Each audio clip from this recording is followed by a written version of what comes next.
Bismillahirrahmanirrahim. Assalamualaikum warahmatullahi wabarakatuh. Hello students. Do you know this picture? An envelope. Yes, you're right. So, are we going to talk about envelope? Of course not. This is only a picture. Apa yang mau dibahas? Good. Personal letter. Ya, belum muncul tulisannya. Jadi kita akan membahas tentang personal letter atau surat pribadi.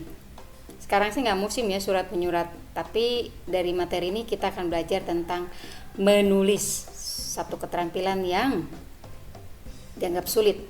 Ya, next, mari kita pindah ke definition. Seperti biasa, kita bahas dulu definitionnya. What is personal letter?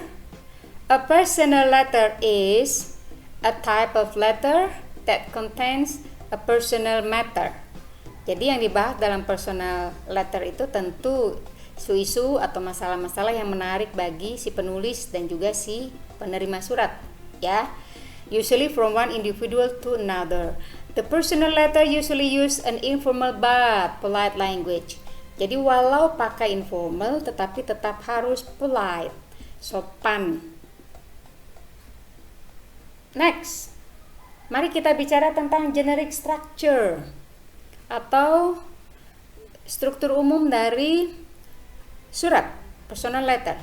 What is the generic structure of personal letter? Sambil nunggu dia menggambar, saya bahas saja. Number one, the date. It is the date the letter is written on. Kapan surat itu ditulis, dicantumkan tanggalnya. And then greeting, ya. You may use Assalamualaikum warahmatullahi wabarakatuh, Waalaikumsalam warahmatullahi wabarakatuh, atau pakai yang umum, Dear Tono, Hello Ani, Dear Mother, gitu. Next, body. The complete text of the letter, ya. Complete textnya. Kontennya apa? Next, closing. Farewell phrase. Seperti sincerely regards, best regard. The last one, signature, tanda tangan dan namamu, gitu. Oke. Jadi ini adalah generic structure-nya. Sekarang kita pindah ke language features, unsur-unsur kebahasaan dalam personal letter. Language features dari personal letter. Number one, use the correct tense or grammar. Jadi walaupun informal tetap harus pakai susunan tenses dan grammar yang tepat. Next, the language style is very personal. First person and second person mostly used. Jadi I, you, dan sebagainya. Aku, kamu, begitu. Construction may be used. Yang nomor 3, singkatan-singkatan itu dibolehkan, ya. I am, jadi am, gitu. Dan sebagainya. Oke. Kita pindah ke further explanation. Dalam menulis tuh yang paling susah memang menulis apa itu pertama, terus kedua gimana cara nuliskannya, ya. Ini ada hubungannya dengan pengetahuanmu mengenai tenses. Yang pertama kita pelajari sekarang adalah simple present.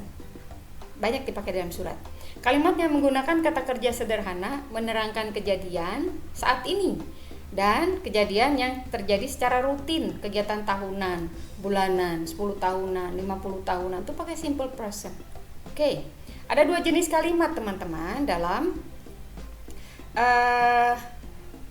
setiap pembahasan tenses apapun selalu ada 2 jenis kalimat. Yang pertama nominal, yang kedua verbal.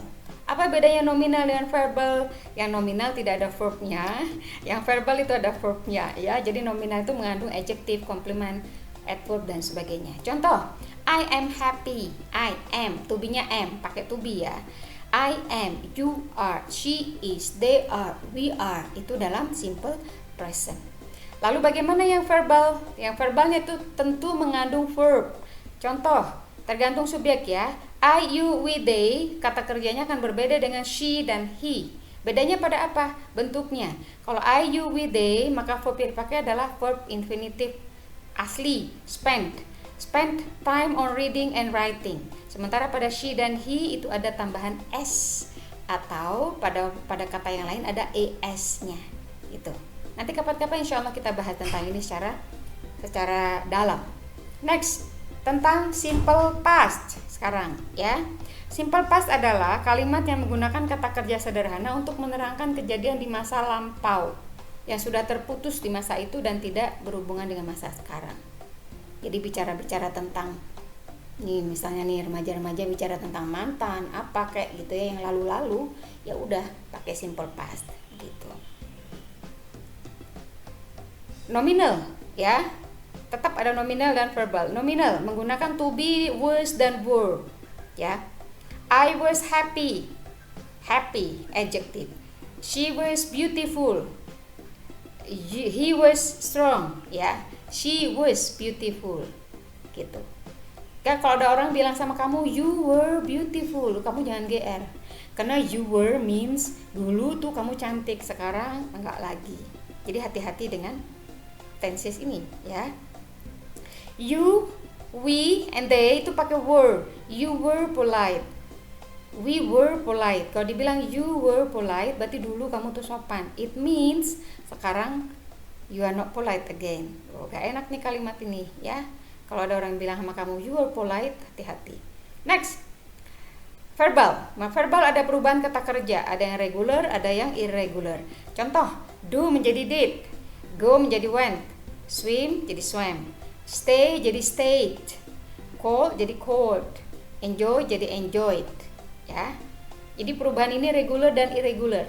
Kalian bisa mencari di internet berbagai daftar kata yang regular dengan irregular, dan satu-satunya cara hanya dengan dihafal atau sering membaca. Next, kita pindah ke contoh surat ya. Dear brother, it's your birthday today. That's why I'm writing you this letter. Ini surat dari adik kepada kakaknya. Dear brother adalah salam pembuka. Love your sister itu signature ya. Kalau love-nya itu merupakan closingnya, kemudian your sister signature, dan kontennya ada di 2 paragraf itu.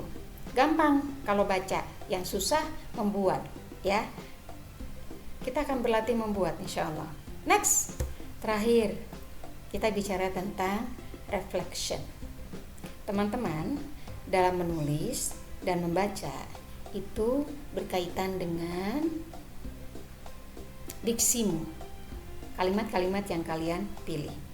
Writing a letter is just like you have a chat ya. Jadi menulis surat itu sebenarnya sama seperti kita ngobrol biasa, tapi ini ditulis. You have to make sure that your language is polite. Bahasamu harus polite. Do not use harsh word, jangan pakai kata-kata kasar. Do not write the content of pornography, jangan isi dengan konten pornografi. Remember, your word reflect your personality. Kata-katamu adalah kepribadianmu ya. Garbage in, garbage out. Supaya kata-kata dan tulisanmu itu isinya baik, maka kamu harus membaca dan mendengar dan membiasakan asupan akal dengan hal-hal yang baik. Karena yang masuk sampah maka keluar juga akan sampah. Yang masuk bergizi maka dia juga akan keluar bergizi. Hati-hati. Itu materi kita hari ini. Alhamdulillahirabbil alamin. Mudah-mudahan bermanfaat buat teman-teman. Dan teruslah berlatih untuk menulis, karena menulis itu mudah. Thank you. Assalamualaikum warahmatullahi wabarakatuh.